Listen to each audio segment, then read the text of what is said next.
Je vois que les nouvelles vont vite. Je vois que les nouvelles vont vite et je vous remercie de la chaleur de votre accueil. On est mieux accueillis ici que sur les plateaux de télévision. En tout cas, je vous remercie d'être venus aussi nombreuses et aussi nombreux pour mon meeting d'anniversaire. Et je remercie les camarades insoumises et insoumis de l'Hérault, de Montpellier, mes collègues députés Nathalie Oziol, Sylvain Carrière, le maire de Grabels, René Revol, pour leur accueil. Ça me fait plaisir de vous voir aussi nombreuses et aussi nombreux pour mon anniversaire. Merci beaucoup. Bon, c'est pas que mon anniversaire aujourd'hui, ça a été dit précédemment par Nathalie et par Pierre-Yves, c'est aujourd'hui aussi le moment que nous avons choisi pour lancer à travers toute la France une campagne que nous avons menée déjà à l'occasion de plusieurs élections présidentielles, mais une campagne que nous voulons continuer à mener pour la 6e République et une campagne pour la paix. Et l'objectif de ce meeting aujourd'hui, c'est en quelque sorte un premier événement de cette campagne. Et il y aura ensuite d'autres événements, d'autres réunions publiques, d'autres meetings pour la 6e République et pour la paix. Et ce meeting, il s'inscrit évidemment dans un contexte, dans une situation internationale, dans une situation nationale, dans une atmosphère extrêmement préoccupante, nauséabonde. Je crois que vous la sentez comme moi. On assiste à une crise mondiale du capitalisme et le capitalisme néolibéral qui est devenu dominant à la fin des années 70 est aujourd'hui dans une impasse. Et dans cette impasse, on assiste à ce que le philosophe Antonio Gramsci a appelé l'interrègne dans lequel surgissent les phénomènes les plus morbides. Et revient de l'autre côté de l'océan Atlantique le spectre du fascisme. Reviennent les saluts nazis dont on espérait qu'ils avaient disparu à jamais. Reviennent les politiques. Encore ce matin, Donald Trump annonce que les entreprises, y compris françaises, qui voudraient avoir des marchés aux États-Unis devraient s'engager à ne pas avoir en leur sein des politiques de lutte contre les discriminations. On voit évidemment cette extrême droite mondiale qui émerge, qui surgit. Et vous pourriez me dire à juste titre, mais il y a toujours eu une extrême droite internationale, c'est vrai. Mais ce qu'il y a de si caractéristique dans le moment que nous vivons aujourd'hui, c'est que, contrairement à l'idée qu'on se fait parfois, contrairement d'ailleurs à l'idée qu'on nous a enseignée parfois, non, le fascisme n'a pas été en quelque sorte un accident de l'histoire. Ça a été le résultat d'un choix conscient et délibéré d'élites économiques qui, pour conserver leurs intérêts, pour protéger leurs privilèges, au moment où ces privilèges et ces intérêts sont contestés, un choix délibéré et conscient de choisir la solution autoritaire pour maintenir leur domination. Et c'est dans ce moment de l'histoire que l'on est aujourd'hui. Sinon, on ne peut pas comprendre. On ne peut pas comprendre pourquoi des grands patrons, y compris des grands patrons français, comme Bernard Arnault ou Rodolphe Saadé, se sont empressés d'aller se faire prendre en photo dans le bureau ovale de la Maison-Blanche au moment de l'investiture de Donald Trump. Sinon, on ne peut pas comprendre pourquoi le président argentin Javier Milei a été accueilli comme une star lors de la dernière conférence de Davos en Suisse, cette conférence de tout le gratin des grandes élites économiques du monde entier qui ont accueilli en l'applaudissant un fasciste, un homme qui décide de détruire l'ensemble des budgets publics à la tronçonneuse, un homme qui considère que les revendications antiracistes ou féministes seraient des revendications woke, un homme qui croit et qui pense que le changement climatique n'est qu'une invention. Voilà le camp qu'ont choisi aujourd'hui une partie des grandes élites économiques mondiales. Et c'est pourquoi la situation que nous vivons est aussi lourde de dangers. Et cette dérive, cette évolution mondiale, on l'observe aussi malheureusement aujourd'hui en France. Vous avez vu comme moi ces derniers jours ces dernières semaines, vous avez vu comme moi comment les idées, les actes racistes, les idées d'extrême droite se banalisent dans le débat public. Vous avez vu comme moi comment nous nous croyons revenus au moment du macartisme, où sont chassés dans les universités les étudiants qui se battent pour la paix, où sont chassés des médias les humoristes qui portent un bonnet ou une barbe, ou même les éditorialistes, pourtant très critiques avec la France insoumise, qui demandent à la France d'être capable aussi de regarder ses propres responsabilités dans les horreurs de la colonisation. Vous l'avez vu comme moi, vous l'avez vu comme moi, vous avez vu comme moi comment l'autoritarisme fait le jeu des idées de l'extrême droite, comment cet autoritarisme que nous voyons à l'œuvre depuis des années et des années, cet autoritarisme qui a conduit à la répression de la mobilisation des Gilets jaunes, à la répression des soulèvements de la terre et des militants écologistes assimilés à des terroristes, cet autoritarisme qui a conduit le président de la République à s'asseoir sur le résultat des élections législatives, fait inédit dans toutes les démocraties occidentales que la formation politique ou la coalition politique qui dispose du plus grand nombre de sièges à l'Assemblée nationale ne soit pas appelée à constituer un gouvernement. Cet autoritarisme que nous avons aujourd'hui sous les yeux, s'il peut se développer comme il se développe, c'est notamment parce qu'il peut s'appuyer sur des institutions, les institutions de la Ve République, nées elles-mêmes d'un autoritarisme et d'un coup de force, et qui aujourd'hui sont les outils qui permettent le déni de pouvoir, les outils qui permettent les coups de force permanents.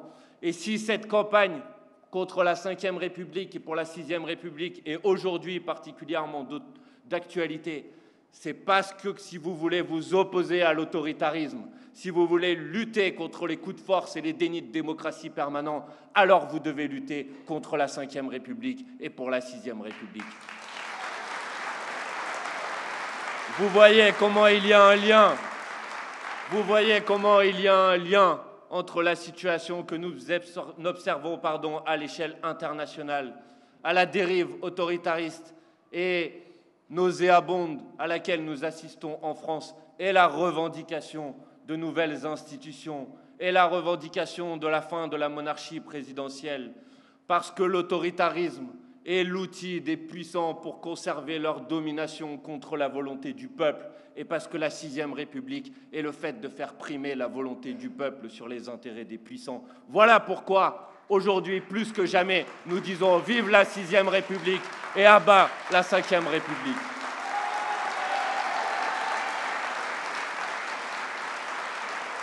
Et si nous avons choisi de faire de ce meeting un meeting pour la Sixième République et pour la paix, c'est aussi parce que cet autoritarisme que je viens de dénoncer à l'instant est utilisé aujourd'hui pour nous imposer une course à la guerre, une politique que nous ne voulons pas. Quel mandat a le président de la République, Emmanuel Macron, pour prendre la parole à la télévision et pour dire aux Françaises et aux Français « Je vous appelle, j'en appelle à la patrie ». Quel mandat a le président de la République pour dire et prendre au nom du peuple français l'engagement de consacrer plusieurs dizaines de milliards d'euros supplémentaires par an pour fabriquer des armes et des munitions, alors que nous voulons avoir une économie qui permette de satisfaire les besoins fondamentaux du peuple? Il n'en a aucun mandat pour le faire. Et vous les voyez là, nous dire « J'en appelle à la patrie », vous envoyez des manuels de survie en cas de guerre, agiter la peur pour imposer un programme politique que nous ne voulons pas.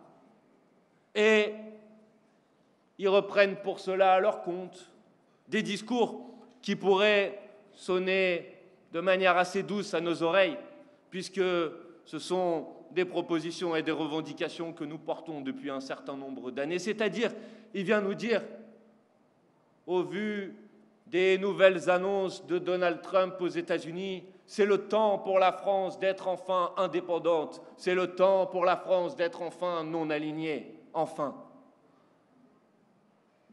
Il aurait fallu attendre que Donald Trump arrive au pouvoir aux États-Unis pour que la France réalise qu'elle doit être en capacité d'assurer seule sa capacité à se défendre, de n'être inféodée aux intérêts impérialistes de personne, ni à ceux de Donald Trump aux États-Unis, ni à ceux de Vladimir Poutine en Russie. Ni Trump, ni Poutine, la paix, voilà notre position en matière de politique internationale. Ni Trump, ni Poutine, la paix. Je le redis une troisième fois parce que parfois j'entends des choses différentes. Ni Trump, ni Poutine, la paix. Voilà notre position en matière de politique internationale. Et pour faire passer la pilule, il nous dit « Ah, ben maintenant, comme les États-Unis ne peuvent plus garantir ou assurer notre protection, il va falloir investir des milliards d'euros supplémentaires dans le budget de la défense. » Vous comprenez, il faut qu'on soit indépendant. Et beaucoup de gens peuvent se laisser prendre. Il faut regarder en détail les annonces qui ont été faites. Quelques semaines avant cette scène tout à fait calamiteuse et déplorable de Zelensky et de Trump à la Maison-Blanche, Donald Trump menaçait les Européens et disait « En gros, nous les Américains, nous allons nous retirer si les États européens ne s'engagent pas à consacrer 5% de leur PIB à leur propre défense. » Et aujourd'hui, vous avez des dirigeants européens qui vous disent la main sur le cœur, pour faire face à cette menace de retrait de Donald Trump, nous allons consacrer, Ursula von der Leyen, présidente de la Commission européenne, 800 milliards d'euros pour le budget de la défense en Europe. Et personne ne se rend compte de rien. Alors on va faire ensemble un petit calcul. Est-ce que quelqu'un ici connaît le montant du PIB européen? Le montant du PIB européen, c'est 17 000 milliards d'euros. Si vous prenez les 5% du PIB européen, c'est-à-dire 5% de 17 000 milliards d'euros, vous allez tomber environ sur 850 milliards d'euros. Ce que je veux vous dire par là même, c'est que quand Ursula von der Leyen, présidente de la Commission européenne, sans mandat de personne, s'engage à dire que l'Union européenne va consacrer 800 milliards d'euros supplémentaires pour le budget de la défense, elle ne le fait pas pour garantir l'indépendance de la France ou l'indépendance de l'Union européenne, elle le fait pour céder aux exigences de Donald Trump qui demande 5% d'investissement dans le budget de la défense. Et pourtant, partout sur les plateaux de télévision, vous allez entendre des gens qui vont vous dire « Mais alors, c'est le moment, la France doit être indépendante, c'est l'Europe de la défense, vous comprenez ?» La vérité, et Jaurès l'a dit avant moi, vous le savez comme moi, que le capitalisme porte en lui la guerre comme la nuée porte l'orage. La vérité, c'est que dans la crise du capitalisme que nous connaissons aujourd'hui, le président américain Donald Trump et les puissants qui l'entourent considèrent que la course à l'armement est aujourd'hui leur planche de salut et ils exigent aux pays européens de payer un tribut en consacrant 5% de leur PIB pour acheter des armes dont plus de 50% sont achetés et viennent alimenter les profits de l'industrie d'armement américaine. Voilà la vérité de ce à quoi nous assistons aujourd'hui. Ils veulent nous forcer à contribuer davantage encore que nous l'avons fait par le passé, à venir investir et à alimenter les bénéfices des géants de l'industrie d'armement américaine. Et ils le font au nom de notre indépendance, de notre souveraineté ou de la nécessité de sortir de la dépendance vis-à-vis du géant américain. Et preuve de leur hypocrisie et de leur tartufferie, j'en prends deux.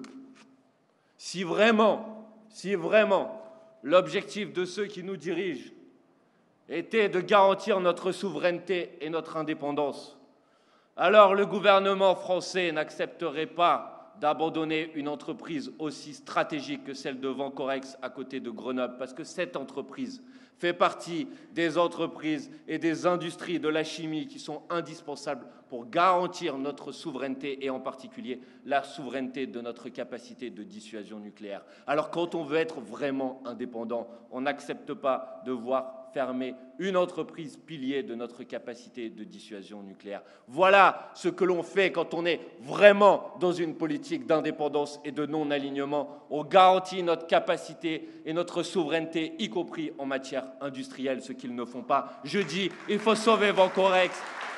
Solidarité avec les salariés de Vancorex à côté de Grenoble. Solidarité avec les travailleuses et les travailleurs qui se battent dans l'industrie aujourd'hui pour garantir les conditions de notre souveraineté. Et je voudrais citer un deuxième exemple parce que personne n'en a parlé. Je voyais ce matin, je crois, dans le journal Le Parisien, un grand article sur l'entreprise Thales. Je ne sais pas si vous connaissez l'entreprise Thales qui fait des systèmes électroniques et qui a une branche qui agit dans le domaine du spatial. Et dans ce grand article du Parisien, sur 2 pages, il n'était pas, même pas à travers un petit entrefilet, évoqué le fait que dans l'entreprise Thales, vous avez aujourd'hui des centaines de salariés qui se battent, c'est à Toulouse et c'est à Cannes, qui se battent contre un plan de près de 1000 suppressions d'emplois dans la filière spatiale de Thales qui s'appelle Thales Alenia Space. Et quand moi je suis allé avec mes collègues rencontrer les salariés de Thales Alenia Space, ils m'ont dit la chose suivante. Ils m'ont dit, si on laisse partir aujourd'hui ses savoir-faire, si on laisse partir aujourd'hui ses compétences, si on laisse partir aujourd'hui ses ouvriers, ses employés, ses ingénieurs hautement qualifiés, alors dans 2 ans, nous les Français, on ne sera plus capable de fabriquer nous-mêmes un satellite. Alors quand on veut parler vraiment de souveraineté, quand on veut poser les actes qui permettent vraiment de garantir notre souveraineté, alors on ne laisse pas détruire une entreprise aussi stratégique que celle qui fabrique des satellites quand on connaît l'importance de ces technologies pour la lutte contre le réchauffement climatique, pour le renseignement en matière militaire par exemple. On sauve l'industrie spatiale, on sauve les savoir-faire, on sauve les expériences quand on veut avoir vraiment une politique d'indépendance.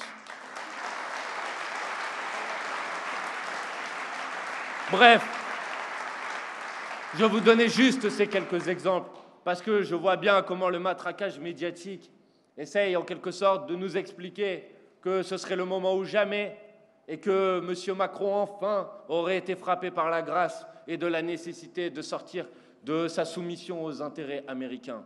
Non, une véritable politique d'indépendance, c'est une politique qui garantit les attributs de notre souveraineté et c'est une politique qui, en matière internationale, défend ce qui a été le grand acquis, la grande et sans doute l'une des plus belles inventions des nations après la Seconde Guerre mondiale, pour dire plus jamais ça. On a inventé une architecture du droit international. On a inventé l'Organisation des Nations Unies. Certes, c'était incomplet.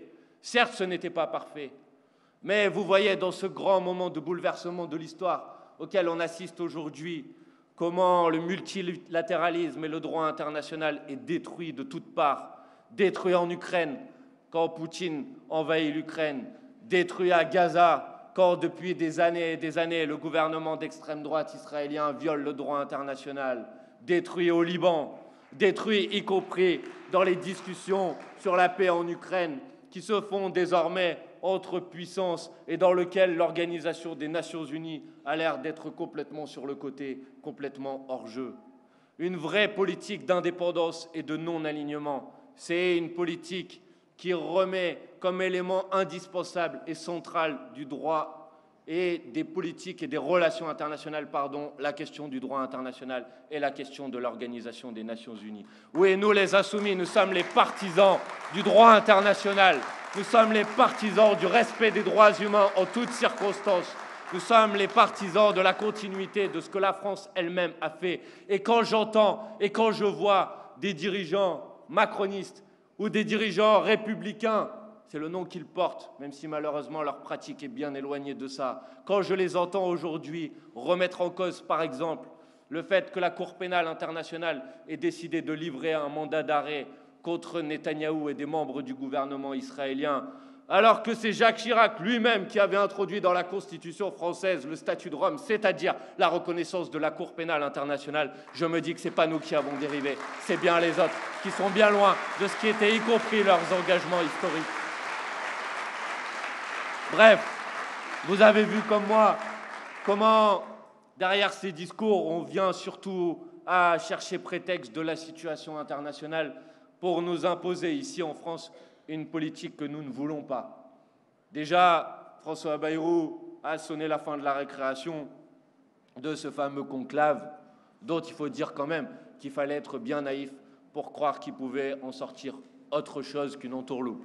On l'avait dit dès qu'il avait été mis en place. Évidemment qu'à partir du moment où vous mettez autour de la table l'ensemble des organisations syndicales de salariés et l'ensemble des organisations syndicales du patronat et que vous leur dites qu'il ne peut y avoir un accord et un texte examiné à l'Assemblée nationale que si tout le monde se met d'accord, évidemment que c'était un piège pour ne pas permettre l'abrogation de la réforme des retraites. Mais déjà, Bayrou a utilisé le prétexte de la crise et de la situation internationale pour en quelque sorte doucher les espoirs des plus naïfs qui croyaient encore qu'il pouvait en sortir quelque chose de positif. Vous voyez comment, petit à petit, il commence dans le discours à lancer des ballons d'essai. Il va falloir travailler quelques heures de plus. On n'aura plus les moyens pour notre protection sociale. Et le ministre Lecornu nous dit l'objectif pour la France, c'est d'avoir bientôt 100 milliards d'euros chaque année qui est consacré au financement de l'armée. Il nous dit qu'il faudra passer de 2% du PIB en France à 3,5% du PIB en France. Ça fait à peu près 50 milliards d'euros par an de plus par rapport à ce qu'on fait aujourd'hui. Et quand j'ai entendu ce chiffre, je me suis souvenu que pendant la campagne de l'élection présidentielle de 2022, quand avec Jean-Luc Mélenchon, nous avions mis sur la table un plan d'investissement de 250 milliards d'euros par an pour faire face aux grandes urgences du moment. Dans ce plan d'investissement, il y avait un volet qui était consacré à la bifurcation écologique et au développement des services publics.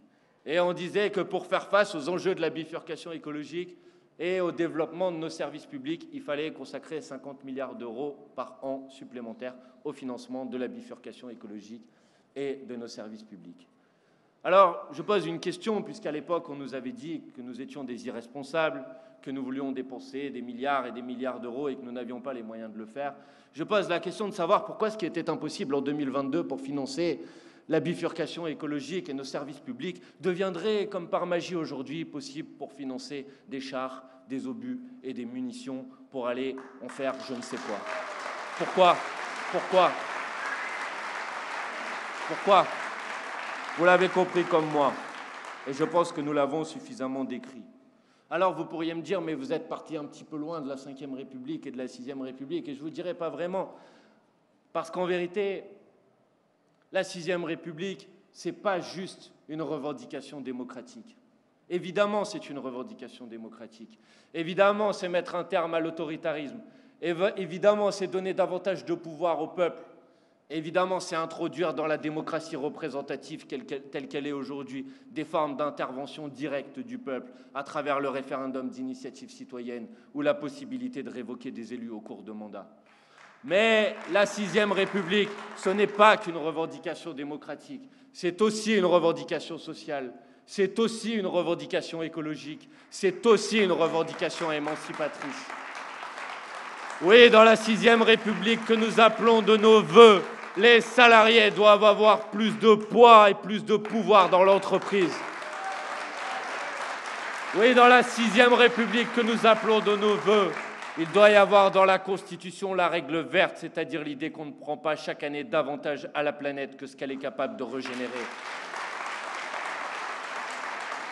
Oui, dans la Sixième République que nous appelons de nos vœux, il doit y avoir la reconnaissance constitutionnelle de droits fondamentaux. Et si, à l'initiative du groupe Insoumis, nous avons réussi à introduire dans la Constitution le droit à l'IVG, demain nous introduirons dans la Constitution d'autres libertés fondamentales.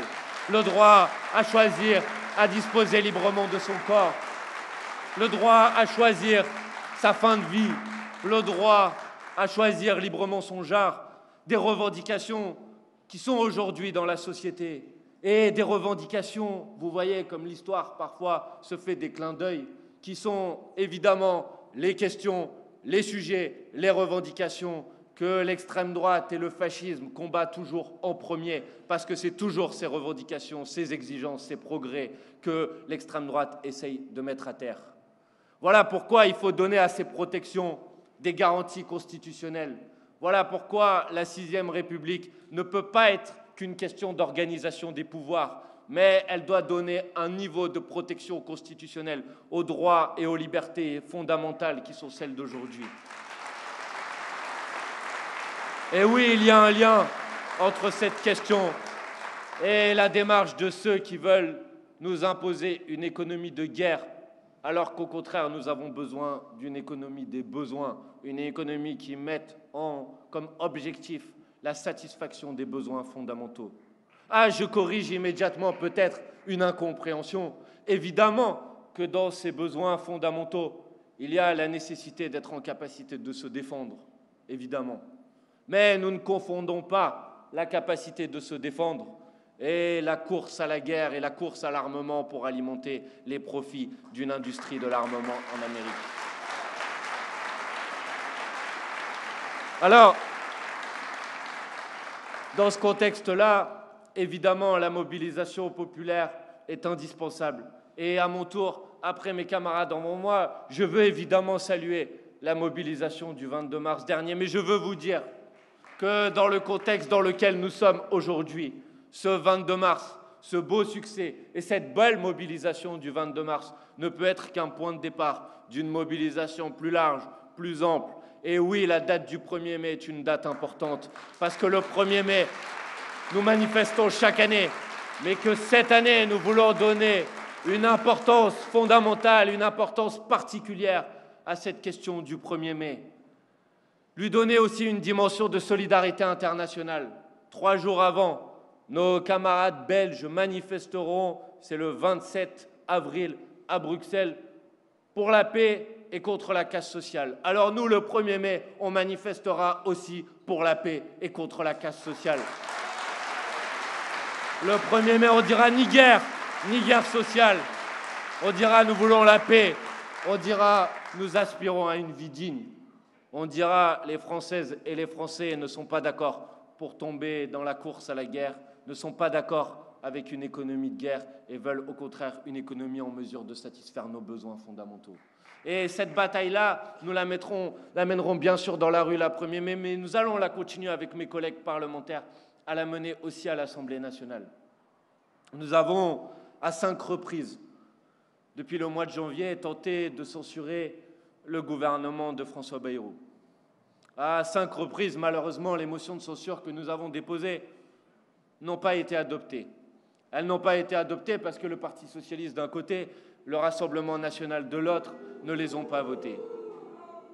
Et parce que je crois que pour mettre à distance les propagandes médiatiques auxquelles on assiste parfois dans certaines de ces séquences, il est important de faire un droit de suite des arguments qu'on a pu entendre à l'époque.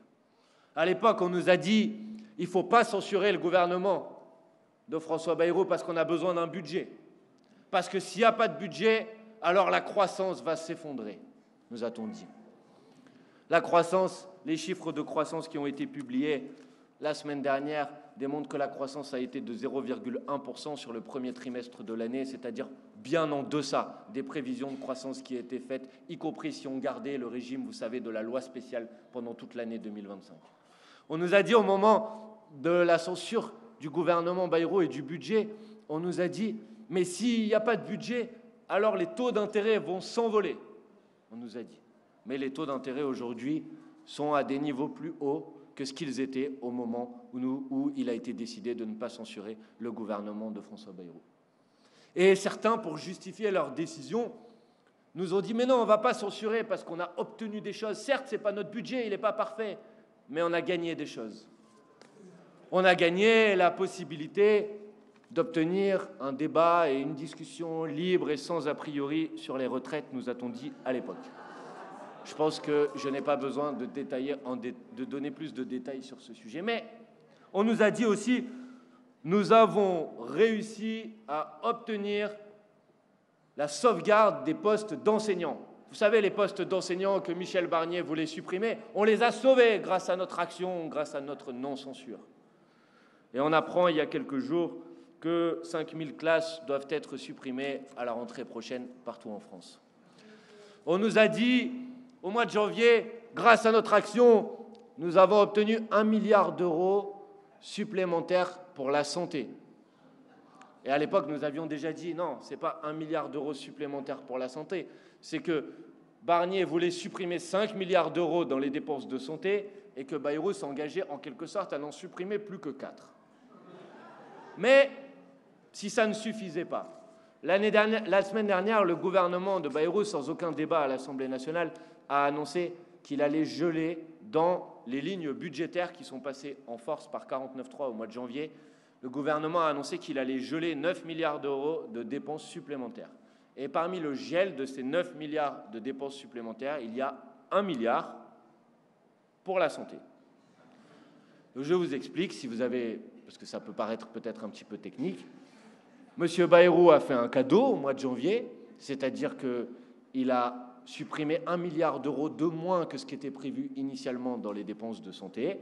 Et au mois de mars, sans aucune discussion avec personne, il a dit que finalement, le milliard d'euros qui avait été accordé en plus, finalement, il est gelé, c'est-à-dire qu'on ne peut pas l'utiliser. Voilà, ça s'appelle un piège, une entourloupe, et il fallait vraiment être naïf pour tomber dedans. On nous a dit à l'époque, grâce à ce budget, les tarifs de l'électricité vont baisser. Vous l'avez entendu dans tous les médias comme moi.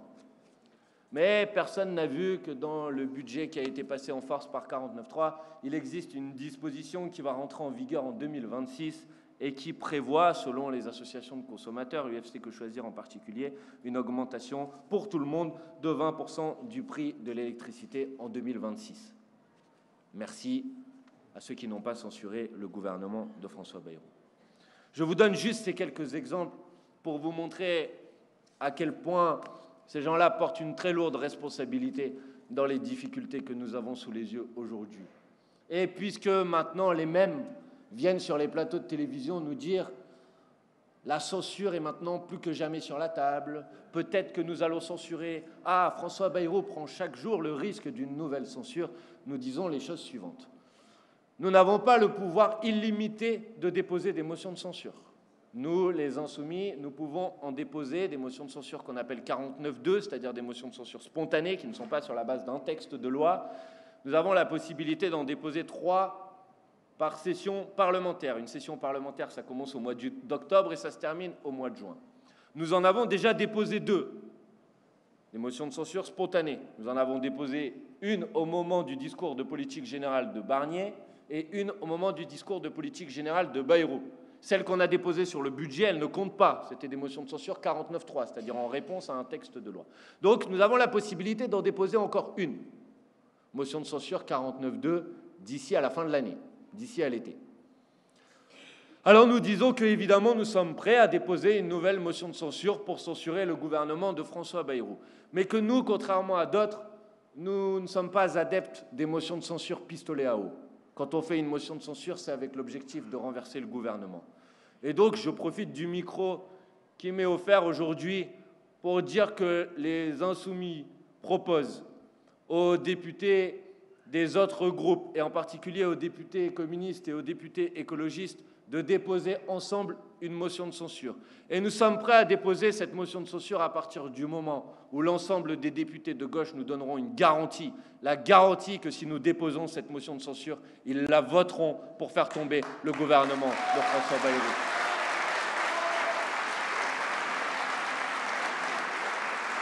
Parce que nous n'avons pas peur du peuple, parce que nous voulons faire en sorte de le protéger le plus rapidement possible des conséquences de cette politique, parce que nous n'acceptons pas de laisser encore M. Darmanin, M. Retailleau faire la course aux horreurs racistes et islamophobes chaque semaine à la télévision.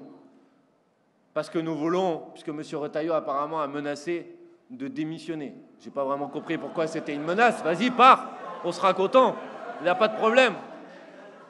Mais le mieux, ce n'est pas d'attendre qu'ils démissionnent, c'est de les faire partir, et c'est l'objectif de cette motion de censure. Cette motion de censure pour ouvrir une nouvelle étape, pour faire en sorte que ce pays puisse enfin avoir une nouvelle politique. Et j'ignore ici, comme chacun d'entre vous, je crois, quelles seront les prochaines échéances électorales. J'ai dit que sans les attendre, nous devons être mobilisés dans la rue. Nous l'avons été le 8 mars, nous l'avons été le 22 mars, nous le serons le 1er mai. Quelles seront les prochaines échéances électorales? À quel moment elles arriveront? Je l'ignore comme vous, mais ce que je n'ignore pas, par contre, c'est que quel que soit le moment où elles arriveront, elles seront un moment décisif de l'avenir du pays. Et donc notre devoir et notre responsabilité, c'est de travailler le prochain rendez-vous démocratique comme s'il devait arriver demain, de mener les campagnes d'inscription sur les listes électorales comme si elles devaient arriver demain, ces élections, de faire en sorte de continuer la présentation de notre programme comme si l'élection présidentielle devait avoir lieu demain. Peut-être que la prochaine échéance électorale sera une élection municipale, et je crois avoir entendu que vous vous y préparez et vous aurez évidemment tout mon soutien. Mais je pense qu'il faut être prêt à faire face à toutes les hypothèses qui peuvent être sur la table. Et il faut le faire en ayant en tête que dans ce contexte de progression de l'extrême droite, il n'y aura pas de réponse ou d'alternative dans la complaisance ou dans la compromission avec le macronisme. Il faut le faire en analysant avec soin quelles ont été les conditions politiques qui ont permis l'arrivée de Trump au pouvoir aux États-Unis. Parce que si Donald Trump a gagné les élections présidentielles aux États-Unis, c'est moins parce qu'il aurait fait plus de voix qu'à l'élection présidentielle précédente, mais parce que les démocrates ont fait moins de voix qu'à l'élection présidentielle précédente.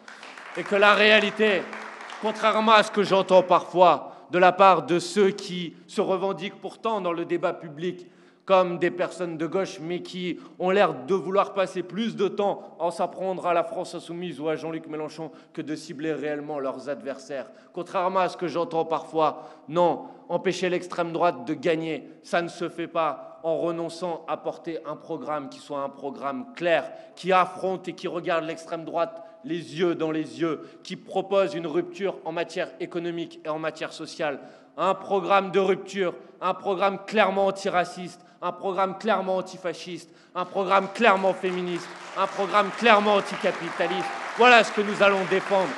Voilà de quel côté est l'alternative.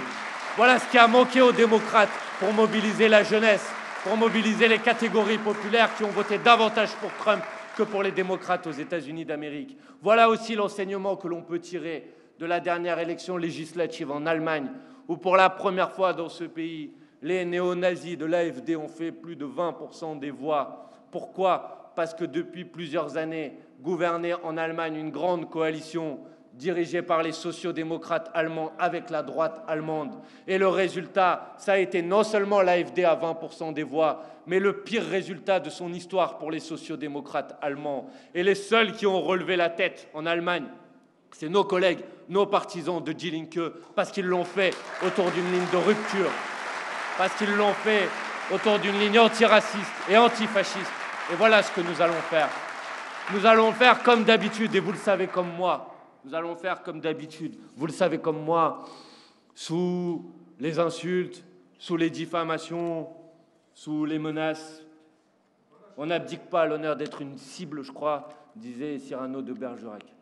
On va forcément le faire dans un contexte dans lequel on vous dira à longueur d'antenne, à longueur de journée que ce n'est pas possible, qu'on ne peut pas y arriver, que ça va être trop dur, que l'extrême droite est à 40% des voix dans les sondages, que vous êtes à 7 ou 8% dans les sondages. Comment vous pouvez y arriver?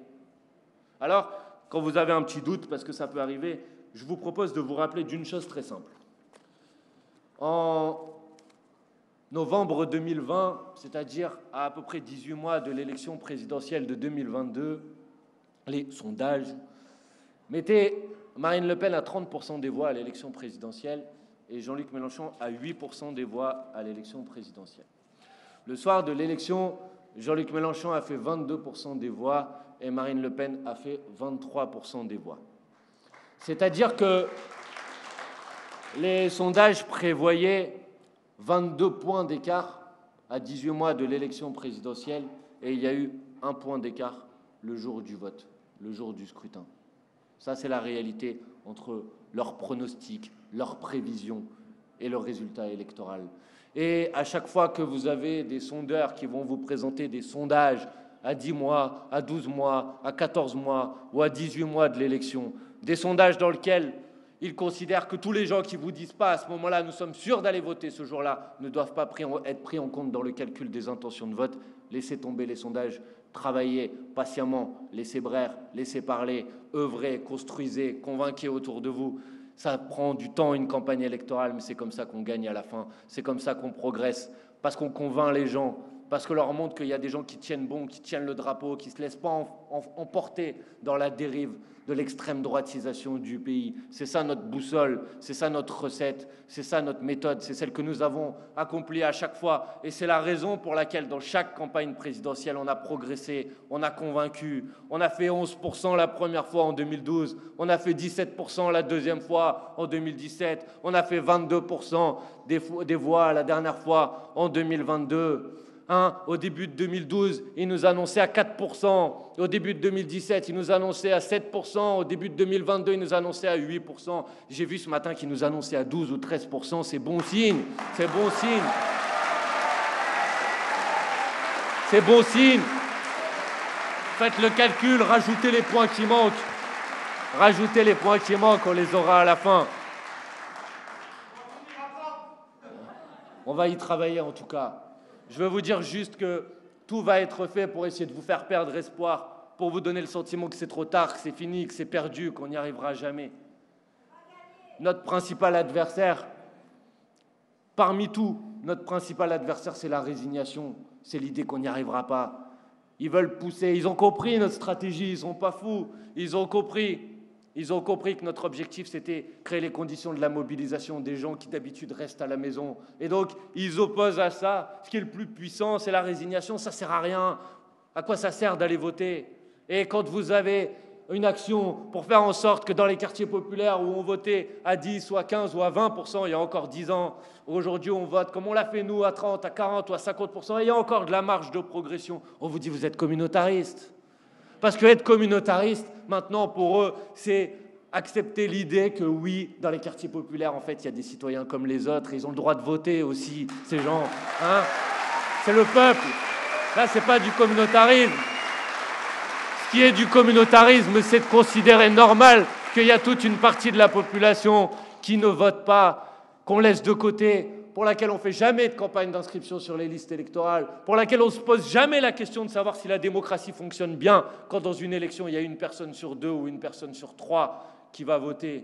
Non, la démocratie, elle fonctionne mal quand il y a une personne sur 2 ou une personne sur 3 qui va voter. Et donc, non, on n'est pas communautariste, on n'est pas clientéliste, on est démocrate. Et parce qu'on est démocrate, on pense qu'une démocratie qui fonctionne bien, c'est une démocratie dans laquelle le peuple, et en particulier celles et ceux qui souffrent le plus, ils vont voter le jour de l'élection et ils reprennent leur pouvoir.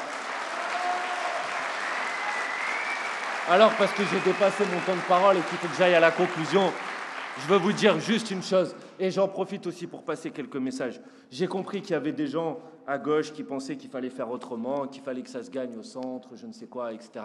Je pense que j'ai fait la démonstration de pourquoi, de mon point de vue, c'est pas la bonne idée. Mais après, c'est le débat démocratique.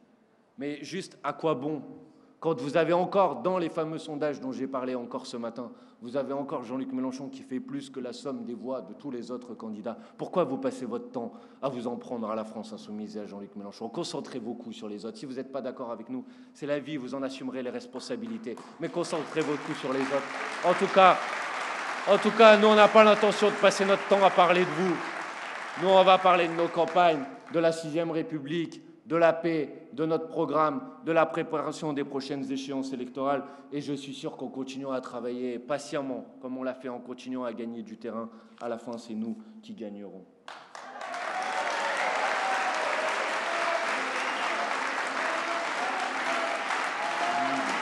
Voilà, on va gagner. Alors, je pense que pour conclure un meeting sur la 6e République et sur la paix, je trouvais que c'était bien de donner la parole à Robespierre. C'est un peu pour les énerver, mais bon, on n'est plus à ça près.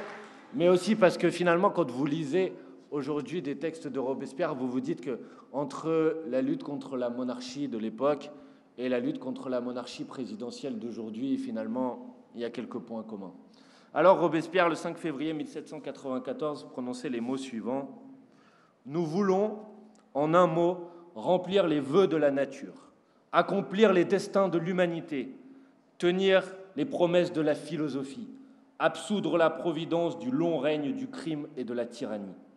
Que la France, jadis illustre parmi les pays esclaves, éclipsant la gloire de tous les peuples libres qui ont existé, devienne le modèle des nations, l'effroi des oppresseurs, la consolation des opprimés, l'ornement de l'univers, et que nous puissions voir au moins briller l'aurore de la félicité universelle. Voilà notre ambition, voilà notre but, c'est ce qu'écrivait Robespierre à l'époque, voilà notre ambition, voilà notre but, c'est ce que je déclare aujourd'hui devant vous. Merci beaucoup, merci d'avoir été là, bon courage, la lutte continue, préparez-vous et rendez-vous le 1er mai.